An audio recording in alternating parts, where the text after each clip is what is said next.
Tout a été bouleversé, bien évidemment, par la guerre d'Ukraine.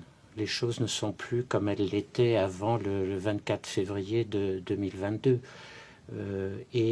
Chacun est bien conscient que les efforts qui étaient menés avant que la Russie ne décide d'envahir l'Ukraine, que ces efforts étaient nécessaires, mais en même temps ont échoué.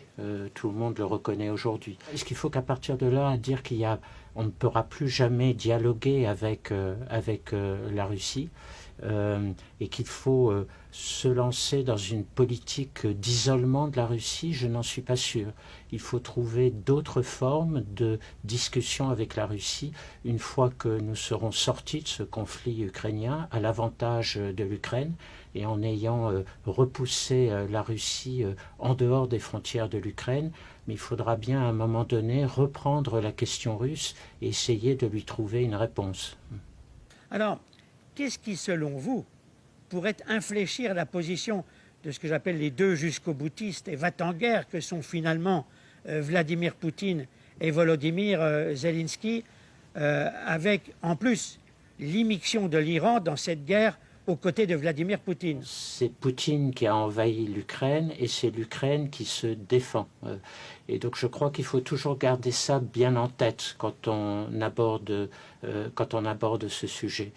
La vérité, c'est que nous sommes dans une situation où aujourd'hui la Russie occupe, les chiffres varient, mais disons environ 20% du territoire ukrainien, qu'il y a eu violation évidente de l'intégrité territoriale de l'Ukraine, que ces frontières ont été violées, des frontières qui étaient internationalement reconnues, que le principe de l'intégrité territoriale est l'une des bases qui fait un des principes de base qui figure dans la charte des Nations Unies. Donc tout ça, c'est une réalité qu'il faut prendre en compte. Les choses se compliquent en effet avec d'autres parties qui interviennent dans le conflit.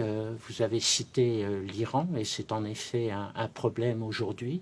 Il faut essayer de conserver le contrôle de ce conflit, d'éviter qu'il ne monte et que l'escalade n'aboutisse à des situations qui deviendraient extrêmement dangereuses.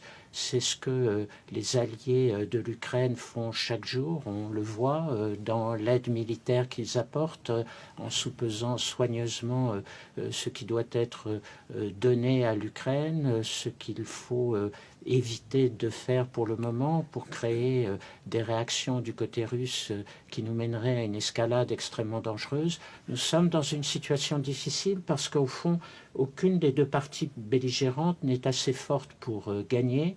Aucune des deux n'est assez faible pour perdre. Et donc le risque d'un enlisement auquel nous assistons à l'heure actuelle est là, et cet enlisement risque de se prolonger et de perdurer.